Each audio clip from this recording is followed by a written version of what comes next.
হংকংয়ের গোপন গোডাউনে বসে আছে একটা সাধারণ ছেলে, আর তার সামনে পড়ে আছে প্রায় ১,৫০০ কোটি ইউরো। তুমি হয়তো ভাবছো এই বিপুল পরিমাণের টাকা তার কাছে এলো কিভাবে? সে কি কোনো আন্ডারওয়ার্ল্ডের বড় ডন, নাকি সে একজন ড্রাগ মাফিয়া? কিন্তু আসল সত্যটা শুনলে তুমি পুরো অবাক হয়ে যাবে, কেননা সে কোনো মাফিয়া বা ডন নয়, বরং সে হলো পার্কিং লটে কাজ করা একটা সাধারণ বালক, যে কিনা লাইফে এমন এক আলাদিনের চেরাগ পেয়েছে যা তাকে বানিয়েছে রাতারাতি কোটিপতি। পুরো কাহিনী জানতে চাও? তাহলে চলো শুরু করি আজকের মুভি দ্য কুরিয়ারের এক্সপ্লেনেশন।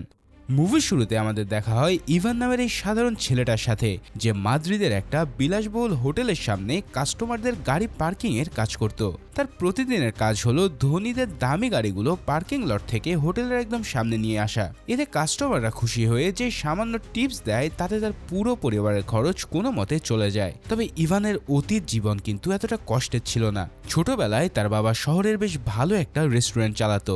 সেই সময় অলিম্পিকের কারণে ট্যুরিস্টদের ভিড়ে তাদের ব্যবসা বেশ চমৎকারই চলছিল, ফলে তাদের পরিবারে তখন সুখের কোনো কমতি ছিল না। কিন্তু পরের বছর থেকেই দেশের অর্থনীতিতে নামে এক ভয়ানক ধস, আর এই অনাকাঙ্ক্ষিত সংকটের কারণে সাধারণ মানুষের জীবন একদম থমকে যায়। দেশের এই বাজে অবস্থার কারণে ইভানের বাবার রেস্টুরেন্ট ব্যবসা পুরোপুরি পথে বসে পড়ে। ব্যাংকের বিশাল লোন শোধ করতে গিয়ে তাদের পুরো পরিবার একবারে নিঃস্ব হয়ে যায়। তাই তো প্রতিদিন কাজ শেষে বাড়ি ফিরে ইভান দেখতে পায় তার বাবা টিভিতে নিউজ দেখছে। সে খবরে দেশের দুরবস্থা দেখে প্রতিদিন হতাশ হয়ে সরকারকে গালিগালাজ করতে থাকে। তাই এই অভাবের সংসার থেকে বের হওয়ার জন্য ইভানের মাথায় সব সময় নতুন ব্যবসার বুদ্ধি ঘুরপাক খায়।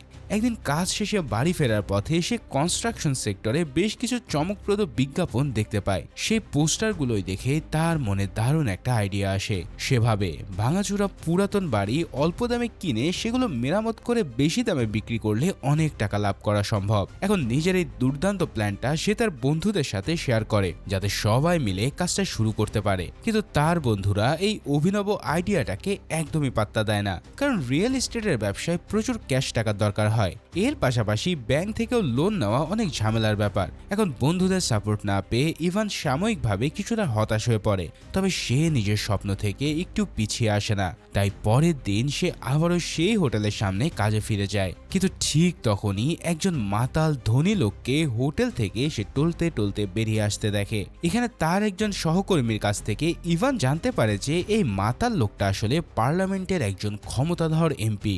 এই স্পেশাল তথ্যটা শোনার পর ইভানের মাথায় একটা চমৎকার সুযোগের ঘন্টা বেজে ওঠে।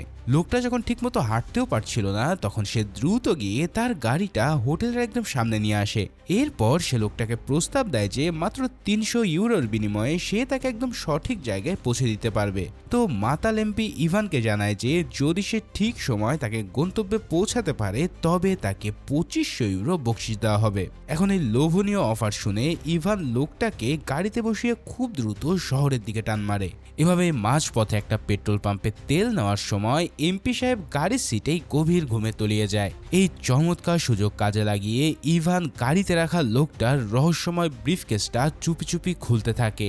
এই ব্যাগের ভিতরে সাজানো ছিল থরে থরে নগদ ইউরো, আর এটা দেখে ইভানের চোখ কপালে ওঠে। এবার সে লোভ সামলাতে না পেরে খুব সাবধানে সেখান থেকে বেশ কিছু ক্যাশ টাকা নিজের পকেটে ঢুকিয়ে নেয়। আর অবশেষে সারা রাত গাড়ি চালিয়ে সে লোকটাকে একটা নির্দিষ্ট বিলাসবহুল বাড়ির সামনে নিয়ে আসে। এখানে এসে এমপি সাহেব গাড়ি থেকে নেমে সে টাকার ব্রিফকেস নিয়ে সরাসরি বাসায় প্রবেশ করে। এরপরে বাড়ির ভিতরে একজন সুন্দর মহিলা দরজা খুলে দেয় এবং তারা দুজনে মিলে কোনো একটা গোপন লেনদেন সম্পূর্ণ করে। এর কিছুক্ষণ পরে লোকটা বাইরে এসে ইভানকে তার পারিশ্রমিক হিসেবে মাত্র ৩০০ ইউরো ধরিয়ে দেয়। কিন্তু আগের রাতে ২৫০০ ইউরো দেওয়ার কথা থাকলেও সে এখন নিজের কথা বেমালুম অস্বীকার করে বসে। এমনকি সে ইভানকে গাড়ি থেকে নামিয়ে দিয়ে লোকাল বাস ধরে বাড়ি ফিরতে বলে। এই সব শুনে ইভান খুব ভালোভাবে বোঝা যায় যে এসব দুর্নীতিবাজ রাজনীতিবিদদের কথা ও কাজের মধ্যে কতটা তফাৎ থাকে। যার ফলে লোকটা গাড়ি নিয়ে চলে যাওয়ার পর সে সোজা গিয়ে সেই বাড়ির দরজায় কড়া নাড়ে। এবার দরজা খোলার পর সেই সুন্দরী মহিলাটা আবারও বেরিয়ে আসে, যার নাম আমরা জানতে পারি ম্যারি। ইভান খুব আত্মবিশ্বাসের সাথে ম্যারিকে জানায় যে সে এমপির ব্রিফকেস থেকে কিছু টাকা চুরি করেছে। এছাড়াও সে ম্যারিকে বোঝানোর চেষ্টা করে যে এরকম একজন বাটপার লোককে বিশ্বাস না করে তার মতো একজন স্মার্ট ছেলেকে কাজে লাগানো উচিত। এখানে ইভানের এমন স্পষ্ট কথায় ম্যারি প্রথমটা বেশ অবাক হয়ে যায়। ভেতরে গিয়ে ব্রিফকেসের টাকা গুনে দেখার পর সে বুঝতে পারে যে সত্যি সত্যি ভিতর থেকে বেশ কিছু টাকা গায়েব হয়ে গেছে। ফলে সে ধারণা করে নেয় যে এমপি সাহেব হয়তো নিয়মিত এভাবেই তার সাথে প্রতারণা করছে। এই অভাবনীয় ঘটনার পর ম্যারি বাইরে এসে ইভানকে তার ক্লায়েন্টদের ব্ল্যাক মানি ডেলিভারির কাজের জন্য নিয়োগ দেয়। সে জানায় যে প্রত্যেকটা কাজ সফল হওয়া শেষে ইভানকে সে 10,000 ইউরো করে পেমেন্ট দেবে। তবে কাজটা ঠিক কি এবং কতটা ঝুঁকি সে সব কিছু না শুনেই ইভান সরাসরি রাজি হয়ে যায়। আসলে ইভান এখানে নিজের তীক্ষ্ণ বুদ্ধি খাটিয়ে পুরো পরিস্থিতি একদম নিজের অনুকূলে নিয়ে এসেছিল। যাই হোক, সে নিজের টাকা চুরি করে সেই দোষ মাতাল এমপির ঘাড়ে চাপিয়ে দিয়ে খুব সহজেই এই লোভনীয় কাজটা হাতিয়ে নেয়। এভাবেই শুরু হয় একজন সাধারণ পার্কিং বয় থেকে মানি লন্ডারিং জগতের সম্রাট হয়ে ওঠার প্রথম অধ্যায়। এবার ম্যারির নির্দেশে ইভান জীবনের প্রথম এবং সবচেয়ে রোমাঞ্চকর কাজটা শুরু করে দেয়। তাকে একটা বিশাল এবং অত্যন্ত দামি ঘোড়া নিয়ে ফ্রাসোয়া নামের এক রহস্যময় দালালের বাড়িতে ডেলিভারি দিতে পাঠানো হয়। এই ফ্রাসোয়া লোকটা সাধারণ কেউ নয়, সে হচ্ছে আন্ডারওয়ার্ল্ডের একজন মাস্টারমাইন্ড। সে বেলজিয়ামের ব্রাসেলস শহরের মাফিয়াদের সাথে স্পেনের দুর্নীতিবাজদের একটা গোপন মিটিং কানেক্ট করে দেয়। তুমি হয়তো ভাবছো মানি লন্ডারিং এর সাথে এই ঘোড়ার কি সম্পর্ক?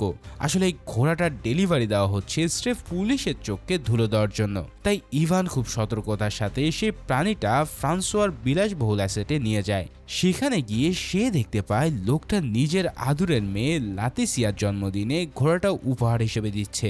এই দৃশ্যটা দেখে সাধারণ মনে হলেও ইভানের মূল দায়িত্ব হচ্ছে ফ্রাসোয়ার কাছ থেকে একটা কালো টাকার ব্রিফকেস নিয়ে সেটা নিরাপদে ম্যারির কাছে পৌঁছে দেওয়া। এবার ব্রিফকেসটা হাতে পাওয়ার পর সে নিজের গাড়িতে করে দারুণ ফুরফুরে মেজাজে শহরের দিকে ফিরতে থাকে। তবে সে মনে মনে ভাবে যে অপরাধ জগতের কাজগুলো হয়তো এতটাই সহজ আর আরামদায়ক। কিন্তু ঠিক তখনই মাঝপথে হঠাৎ করে পুলিশের একটা টহল গাড়ি তাকে সিগন্যাল দিয়ে থামিয়ে দেয়। অফিসাররা তার গাড়ির কাছে এসে খুব কড়া গলায় তার ডিকি খুলতে হুকুম করে। আর ইভানও নিজের চরম বোকামির কারণে সেই টাকার ব্রিফকেসটা গাড়ির ডিকিতে লুকিয়ে রেখেছিল, যার ফলে পুলিশ এতগুলো ক্যাশ টাকা দেখে তার কাছেই অর্থের উৎস নিয়ে কড়া কৈফিয়ত দাবি করে বসে। তখন পরিস্থিতি সামাল দেওয়ার জন্য সে মিথ্যা করে বলে যে সে নিজের পৈতৃক জমি বিক্রি করে এই নগদ টাকাগুলো পেয়েছে। এখন তার এই বানোয়াট গল্প শুনে পুলিশ অফিসাররা আরো বেশি ক্ষিপ্ত হয়ে ওঠে। তারা ইভানের মাথাটা গাড়ির বনেটের সাথে খুব জোরে চেপে ধরে আর তাকে মানসিকভাবে ভেঙে দেওয়ার চেষ্টা করতে থাকে। এই চরম বিপদের মুহূর্তে ইভান নিজের ভোল পাল্টে একদম অন্য রূপ ধারণ করে ফেলে। সে অত্যন্ত উঁচু গলায় হুমকি দিয়ে বলে যে তাকে ছেড়ে না দিলে সে সরাসরি দূতাবাসে ফোন করে সবার চাকরি খেয়ে দেবে। এখন তার এমন মারমুখী রিয়াকশন দেখে পুলিশ অফিসাররা তাকে ছেড়ে দিয়ে সেখান থেকে চুপচাপ চলে যায়। আসলে পরে ইভান জানতে পেরেছিল যে ওই অফিসাররা সত্যিকারের পুলিশ নয়, বরং তারা মূলত ম্যারির বিশ্বস্ত লোক। এর কারণ হলো বিপদের সময় ইভান পরিস্থিতি কিভাবে সামাল দেয় সেটা পরীক্ষা করতেই তারা এই নিখুঁত নাটক সাজিয়েছিল। তো বুঝতেই পারছো এই লাইন কতটা ক্রিটিক্যাল আর ডেঞ্জারাস। এবার তার এই অসাধারণ উপস্থিত বুদ্ধি দেখে ম্যারি তার উপর ভীষণ খুশি হয়। সে তাকে পারিশ্রমিক হিসেবে 10,000 ইউরোর পাশাপাশি আরো বেশ কিছু টাকা বোনাস হিসেবে ধরিয়ে দেয়। এরপর ম্যারি নিজের স্বামীর সাথে ইভানের পরিচয় করায়, যে কিনা আগে থেকেই ডায়মন্ড স্মাগলিং এর একটা বিশাল সিন্ডিকেট চালাতো। এখন তারা দুজন স্বামী স্ত্রী মিলে এই কালো টাকা সাদা করার এক বিশাল সাম্রাজ্য নিয়ন্ত্রণ করছে। এরপর থেকেই ইভান তাদের আন্ডারে নিয়মিত কাজ করতে শুরু করে। অল্প দিনের মধ্যেই এই চক্রে সে একজন গুরুত্বপূর্ণ সদস্য হয়ে ওঠে। প্রথম দিকে তাকে বেলজিয়ামের ব্রাসেলস শহরে বিভিন্ন ক্লায়েন্টের কাছে টাকার ব্রিফকেস ডেলিভারি দিতে পাঠানো হতো, কেননা এই শহরটা হচ্ছে অবৈধ ডায়মন্ড ট্রাফিকিং এর একটা নিরাপদ স্বর্গরাজ্য। সেখানকার ব্যাংকিং সিস্টেমের দুর্বলতাকে কাজে লাগিয়ে তারা খুব সহজেই কালো টাকা সাদা করে ফেলে। বিষয়টা তোমাদের একটু সহজ করে বুঝিয়ে বলছি। মাত্র দুজন দুর্নীতিগ্রস্ত অফিসার পুরো ব্রাসেলসের ব্যাংকিং সিস্টেম নিয়ন্ত্রণ করে, যাদেরকে ম্যারির চক্র নিয়মিত মোটা অঙ্কের ঘুষ দেয়। অফিসারদের ম্যানেজ করে তারা ভুয়া ডায়মন্ড ট্রানজ্যাকশনের নাম করে সেই টাকাগুলো সুইজারল্যান্ডে জেনেভাতে ট্রান্সফার করে ফেলে। মানে তারা কাগজে কলমে দেখায় যে এই টাকা দিয়ে তারা হীরের ব্যবসা করছে, অথচ বাস্তবে সেখানে কোনো হীরেরই অস্তিত্ব থাকে না। এভাবে স্পেনের দুর্নীতিবাজ রাজনীতিবিদরা কালো টাকা খুব সহজেই সুইস ব্যাংকের নিরাপদ ভল্টে একদম সাদা করে ফেলে। আর এই পুরো সিস্টেমের মেন দালাল হচ্ছে ফ্রাসোয়া, যে ব্রাসেলসের ক্লায়েন্ট আর সুইজারল্যান্ডের ক্লায়েন্টদের মাঝে সেতুবন্ধন হিসেবে কাজ করে। বিশেষ করে স্পেনের কনস্ট্রাকশন সেক্টরে দুর্নীতিবাজ ব্যবসায়ীরাই মূলত ফ্রাসোয়ার সবচেয়ে বড় ক্লায়েন্ট। এই লোকগুলো নিজেদের অবৈধ উপার্জনের টাকা নিরাপদ করার জন্য ফ্রাসোয়াকে সম্পূর্ণ দায়িত্ব দেয়, আর ফ্রাসোয়া ডায়মন্ড ট্রাফিকিং এর নাম করে সেই টাকাগুলো সাদা করে দেওয়ার বিনিময়ে মোটা অর্থের উপরে 3% কমিশন কেটে রাখে। তাই আন্ডারওয়ার্ল্ডের অনেকেই তাকে মিস্টার 3% হিসেবে আখ্যা দেয়। এভাবে বেশ কয়েক বছর সফলতার সাথে কাজ করার পর ইভানকে জেনেভাতে টাকা ডেলিভারির একটা বড় অ্যাসাইনমেন্ট দেওয়া হয়। সে প্রায় 14 মিলিয়ন ইউরো নিয়ে জেনেভার একটা অভিজাত রেস্টুরেন্টে ম্যারির সাথে দেখা করতে আসে। সেখানে ম্যারি তাকে জানায় যে পুলিশের নজরদারির কারণে তারা আর বেলজিয়ামে টাকা পাচার করতে পারবে না, যার ফলে এখন থেকে তাদের সব অবৈধ লেনদেন শুধুমাত্র জেনেভাতেই সম্পূর্ণ করতে হবে। এছাড়াও তারা যখন এই চরম গোপন বিষয় নিয়ে আলোচনা করছিল, তখন পাশের টেবিলে বসে থাকা এক অসমবয়সী কাপলের হাসাহাসিতে তারা বেশ বিরক্ত হয়। ইভান খেয়াল করে যে মেয়েটির তুলনায় লোকটার বয়স অনেক বেশি, কিন্তু লোকটার ব্রিফকেসে থাকা টাকার কারণে মেয়েটা তার জন্য পাগল। এই ঘটনা ইভানের মাথায় একটা নতুন চিন্তা ইনিশিয়েট করে দেয়। এবার ম্যারি তাকে একজন আইটি এক্সপার্টের সাথে দেখা করতে নিয়ে যায়। এই লোকটা কালো টাকা সাদা করার জন্য সম্পূর্ণ নতুন একটা ডিজিটাল উপায় বের করেছে। প্রথমে তারা ব্ল্যাক মানি অর্থাৎ স্পেনের ইউরো দিয়ে দামি ডায়মন্ড কিনবে। এরপর যে সকল জায়গায় ডলারের প্রচলন আছে সেখানে সেই ডায়মন্ডগুলো তারা চড়া দামে বিক্রয় করে দেবে। এভাবে সেই টাকাগুলো খুব সহজেই সুইজারল্যান্ডের সুইস ব্যাংকে একদম লিগ্যাল মানি হিসেবে জমা হয়ে যাবে। তারপর পরবর্তীতে স্প্যানিশ সরকার যদি তাদের ধরেও ফেলে, তবুও তারা খুব সহজে বলতে পারবে যে এগুলো ডায়মন্ড বিক্রির বৈধ টাকা। তাই নতুন এই সিস্টেমের ব্যাপারে সবকিছু ভালোভাবে শেখার পর ইভান নিজের বাসায় ফেরত আসে। এবার রাতে বিছানায় শুয়ে টিভি দেখার সময় সে হঠাৎ করে একটা নিউজ দেখতে পায়। সে অবাক হয়ে দেখে যে রেস্টুরেন্টে সে বয়স্ক লোকটা টিভির পর্দায় ভাষণ দিচ্ছে। এখন তুমি হয়তো ভাবছো এই লোকটা আবার কে? আসলে এই লোকটার নাম যশ, যে কিনা অত্যন্ত ধনী একজন ব্যক্তি এবং অনেক এমপি মন্ত্রীর সাথে তার গভীর ওঠা বসা আছে। তবে সবচেয়ে বড় কথা হলো টিভিতে যশের পাশে দেখা যাচ্ছে তার আসল স্ত্রীকে। এতে ইভান খুব ভালো করে বুঝে যায় যে লোকটা নিজের বউ রেখে বাইরে পরকীয়া করে বেড়াচ্ছে। তাই তো এবার তার নেক্সট টার্গেট হয়ে যায় যশ। এই কারণে সে কয়েকদিন ধরে তাকে রাস্তায় ফলো করতে থাকে। এরপর একদিন সে একটা বিলাসবহুল হোটেলের লবিতে তার জন্য অধীর আগ্রহে অপেক্ষা করছিল। সে মূলত লোকটাকে ফাঁদে ফেলার জন্য খুঁজছিল একটা মক্ষম সুযোগ, কিন্তু ওই হোটেলের একজন চালাক সিকিউরিটি স্টাফ ইভানের সন্দেহজনক হাবভাব দেখে তার আসল মতলবটা ধরে ফেলে। এদিকে যশ তার সেই গার্লফ্রেন্ডকে নিয়ে হোটেলে আসার পরেই ইভান খোঁজ নিয়ে জানতে পারে যে তারা কোন রুমে উঠেছে। এখানে ইভান প্ল্যান করে যে যশ রুমে ঢোকার আগেই সে ওই রুমে একটা গোপন সিক্রেট ক্যামেরা লাগিয়ে রাখবে। কিন্তু ঠিক তখনই রুমে ঢোকার সময় সেই হোটেল স্টাফের হাতে সে একদম হাতে নাতে ধরা পড়ে যায়। তাই নিজেকে বাঁচানোর জন্য সে সাথে সাথে ছেলেটাকে 10,000 ইউরো নগদ ঘুষ দিতে রাজি হয়। এখন টাকার লোভ দেখিয়ে সে ওই ছেলেটাকে রুমের ভিতরে ক্যামেরা বসাতে রাজি করিয়ে ফেলে। তবে একটু পর যশ তার গার্লফ্রেন্ডকে নিয়ে রুমের ভিতরে যা যা করে তার সবকিছুই ক্যামেরায় সুন্দরভাবে রেকর্ড হয়ে যায়। এরপর সেই স্টাফ ছেলেটা ইভানকে ভিডিও রেকর্ডিংটা দিয়ে নিজের নাম ইয়ানিক বলে পরিচয় দেয়। ইয়ানিক সবকিছু শোনার পর ইভানের পার্টনার হিসেবে কাজ করার জন্য আগ্রহ প্রকাশ করে। ইভানও ভেবে চিন্তে দেখে যে ছেলেটা বেশ স্মার্ট এবং যে কোনো পরিস্থিতি খুব দারুণভাবে সামাল দিতে পারে।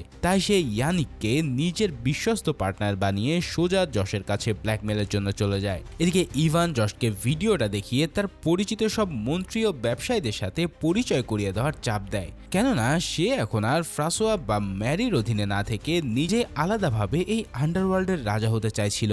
এদিকে যশের অবস্থা তো পুরোই করুণ, তাই সে বাধ্য হয়ে নিজের সম্মান বাঁচাতে ইভানকে তার ক্লায়েন্টের সাথে সরাসরি পরিচয় করিয়ে দেয়। এভাবেই কাজ শুরু করার পর ইভান খুব দ্রুতই প্রচুর ব্ল্যাক মানি কামাতে শুরু করে। কিন্তু এই খবরটা মাফিয়ার দালান ফ্রাসোয়ার কানে পৌঁছাতে খুব একটা বেশি সময় লাগে না। তাই একদিন যশের একটা হাই প্রোফাইল পার্টিতে ফ্রাসোয়া তার সুন্দরী মেয়ে লাতেসিয়াকে নিয়ে উপস্থিত হয়। সেখানে ইভান লাতেসিয়ার সাথে ভাব জমানোর চেষ্টা করলে ফ্রাসোয়া এসে তাকে কড়া ভাষায় হুমকি দেয়। সে ইভানকে মনে করিয়ে দেয় যে তার ক্লায়েন্টদের চুরি করার কারণে তার ব্যবসায় অনেক বড় ক্ষতি হচ্ছে। এমনকি সে ইভানকে তার মেয়ের কাছ থেকে দূরে থাকার জন্য একেবারে চূড়ান্ত নির্দেশ দিয়ে দেয়। এখন ফ্রাসোয়ার এমন কড়া হুমকি শুনেও ইভানের চেহারায় বিন্দু মাত্র ভয়ের ছাপ দেখা যায় না। সে চুপচাপ নিজের পার্টনার ইয়ানিককে সাথে নিয়ে সেই পার্টি থেকে বেশ দম্ভের সাথে বেরিয়ে আসে। কিন্তু মাঝ রাস্তায় ফ্রাসোয়ার গুন্ডারা তাদের পথ আটকে একদম ব্যাপক মারধর করে তাদের রাস্তায় ফেলে রাখে। এই মার খাওয়ার পর ইভানের হুঁশ ফেরে এবং সে বুঝতে পারে যে পানিতে থেকে কুমিরের সাথে শত্রুতা করাটা তার জন্য চরম বোকামি হয়েছে। তাই সে আপোষ করার জন্য সোজা ফ্রাসোয়ার কাছে গিয়ে নিজের লাভের 20% কমিশন অফার করে। আর শেষ পর্যন্ত তারা ডিল ফাইনাল করে যে এই বছর ইভান তাকে 30% এবং পরের বছর থেকে 20% হারে কমিশন দেবে। এভাবে ফ্রাসোয়ার সাথে চুক্তির পর পরবর্তী কয়েক বছরে ইভান আক্ষরিক অর্থে নিজের টাকার পাহাড় জমিয়ে ফেলে।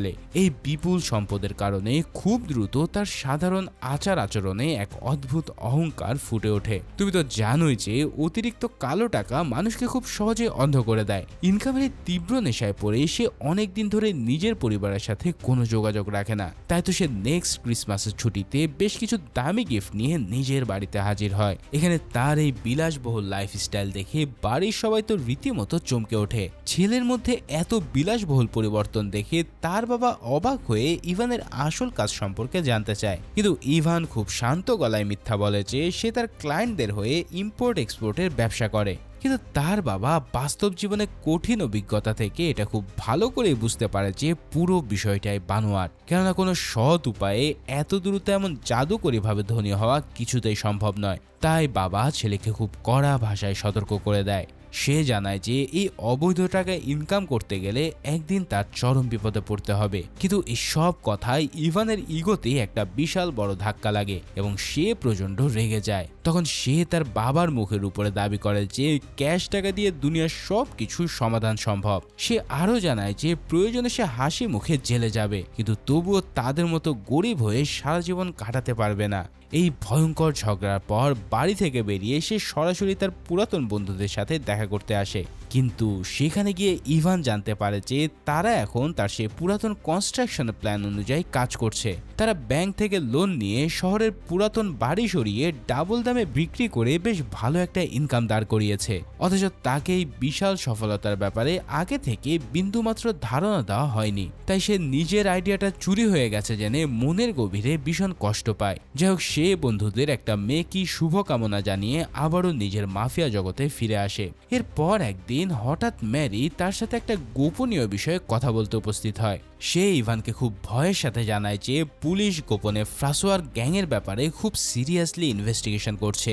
এখন পুলিশ যদি কোনোভাবে তাকে ধরে ফেলে তবে পরিস্থিতি মারাত্মকভাবে ভয়াবহ হবে। তখন তার সাথে জড়িত ইভান সহ অন্যান্য ক্লায়েন্টরা খুব বাজেভাবে ফেঁসে যাবে। এখন ম্যারির এই ভয়ানক সতর্কবার্তা শোনার পর ইভান মানসিকভাবে বেশ বিচলিত হয়ে পড়ে। পরবর্তী কয়েকদিন মাদ্রিদের রাস্তায় চলার সময় সে খুব সূক্ষ্মভাবে খেয়াল করে যে একটা রহস্যময় গাড়ি তাকে সর্বক্ষণ ফলো করছে।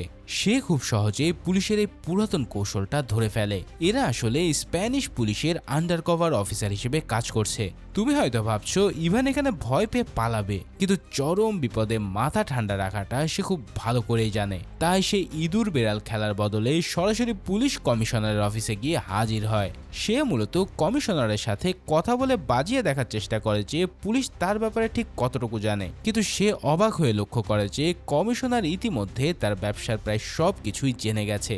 তাই বাধ্য হয়ে নিজের পিঠ বাজাতে কমিশনারের সাথে সে একটা চমৎকার কিন্তু অত্যন্ত বেইমানি ডিল করে ফেলে। সে প্রস্তাব দেয় যে ফ্রাসোয়া এবং তার হাই প্রোফাইল ক্লায়েন্টদের সমস্ত গোপন তথ্য সে তাদের হাতে তুলে দেবে, তবে বিনিময়ে পুলিশ তাকে মানি লন্ডারিং এর বিশাল মামলা থেকে সম্পূর্ণ প্রোটেকশন নিশ্চিত করবে। এখন পুলিশ কমিশনার তার এই লোভনীয় প্রস্তাবে সাথে সাথে রাজি হয়ে যায়। ফলে গ্রিন সিগন্যাল পেয়ে সে নিজের ধূর্ত মাস্টার প্ল্যান বাস্তবায়নের কাজে নেমে পড়ে। সে অত্যন্ত নিখুঁতভাবে এই দাবার খেলাটা খেলে। প্রথমে সে নিজের উপর থেকে ফ্রাসোয়ার সন্দেহ কমানোর জন্য তার পার্টনার ইয়ানিককে শহরের বাইরে পাঠিয়ে দেয়। এরপর সে ফ্রাসোয়ার মেয়ে লাতিসিয়াকে নিয়ে বিদেশের একটা বিলাসবহুল ট্যুরে যাওয়ার রোমান্টিক প্রপোজাল দেয়। এখন লাতিসিয়া যেহেতু আগে থেকে ইভানের উপরে একটু ইমোশনালি দুর্বল ছিল, তাই সে কোনো কিছু না ভেবেই এই প্রস্তাবে রাজি হয়ে যায়। এরপর তারা দুজনে মিলে কয়েকদিনের জন্য বিদেশে একটা অত্যন্ত চমৎকার ট্যুর দেয়। সেখানে সে মেয়েটাকে বিভিন্ন দামি গিফট এবং সারপ্রাইজ দিয়ে পুরো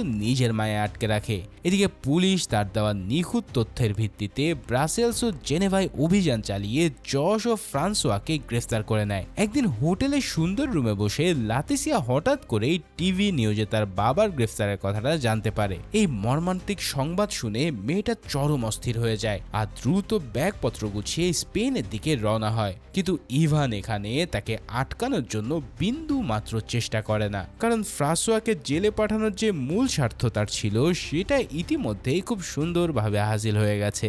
আর এভাবে একটা সাধারণ দাবারু চাল দিয়ে সে মানি লন্ডারিং জগতের রাজাকে সিংহাসন থেকে নামিয়ে দেয়। এখন দেশে ফিরে এসে ইভান ভাবে যে সে এখন পুরো ফিল্ড ফাঁকা পেয়ে একাই রাজত্ব করবে, কিন্তু ম্যারি আর তার স্বামী তাকে পরিস্থিতি ঠান্ডা হওয়া পর্যন্ত আন্ডারগ্রাউন্ডে থাকার বুদ্ধি দেয়। এদিকে হঠাৎ করে স্পেনের পুরো কনস্ট্রাকশন সেক্টরে একটা ভয়াবহ ধস নেমে আসে।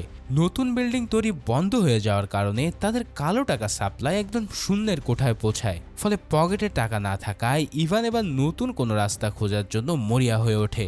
সে শহরের আর এক কুখ্যাত মাফিয়া ইয়াং মিং এর সাথে কাজ করার জন্য জশের সাহায্য নেয়। এই ইয়াং মিং মূলত স্পেন অপারেট করা চাইনিজ মানি লন্ডারিং চক্রের একজন বড় লিডার। তবে ইয়াং মিনের টাকা পাচারের পুরাতন সিস্টেম ইভানের কাছে মোটেও সুবিধার মনে হয় না, তাই সে সুইজারল্যান্ডের ক্লায়েন্টদের স্প্যানিশ টাকাগুলো ইয়াং মিনের মাধ্যমে হংকংয়ে পাচারের একটা দারুণ বুদ্ধি বের করে। তাদের এই নতুন ব্যবসা যখন বেশ ভালোই চলছিল, ঠিক তখনই পুরো দুনিয়া কাঁপিয়ে দিয়ে একটা ঘটনা ঘটে। সুইজারল্যান্ডের সেই আইটি এক্সপার্ট সুইস ব্যাংকের সমস্ত সিক্রেট অ্যাকাউন্টের লিস্ট পাবলিকলি ফাঁস করে দেয়। এই ঐতিহাসিক লিকটা পুরো দুনিয়ায় ফালসিয়ানি লিস্ট হিসেবে ব্যাপক পরিচিতি পায়, যা স্প্যানিশ মিডিয়াতে রীতিমতো ঝড় তোলে। আর এই লিস্টের মাধ্যমে প্রায় 1.8 বিলিয়ন ইউরোর অবৈধ লেনদেনের তথ্য সাধারণ মানুষের সামনে চলে আসে। তবে সবচেয়ে ভয়ঙ্কর বিষয় হলো সেই ফালসিয়ানি লিস্টে ইভান আর ম্যারির সমস্ত ক্লায়েন্টের নামও পরিষ্কারভাবে উল্লেখ ছিল। এখন এই মারাত্মক ডেটা ফাঁস হওয়ার কারণে তারা দুজনেই খুব বাজেভাবে পুলিশের নজরে পড়ে যায়। ফলে ম্যারি তখন দ্রুত ইভানকে নিয়ে শহর ছাড়ার জন্য একটা নিখুঁত প্ল্যান করে, কিন্তু স্প্যানিশ পুলিশ আগে থেকে তাদের প্রত্যেকটা গতিবিধির উপরে কড়া নজর রাখছিল। তাই পালানোর সময় রাস্তায় ইয়াং মিং এর লোকরা হঠাৎ করে তাদের দুজনকে জোর করে তুলে নিয়ে যায়। ইয়াং মিন প্রচন্ড সন্দেহ করতে থাকে যে ইভানই হয়তো পুলিশের কাছে তাদের সব গোপন তথ্য ফাঁস করেছে, তাই তারা এবার ইভানকে শেষ করে দিতে চায়। এখন নিজের জীবন বাঁচাতে ইভান তখন তাকে প্রস্তাব দেয় যে সে নিজ দায়িত্ব নিয়ে সব ক্যাশ টাকা চীনের হংকংয়ে নিরাপদে পৌঁছে দেবে।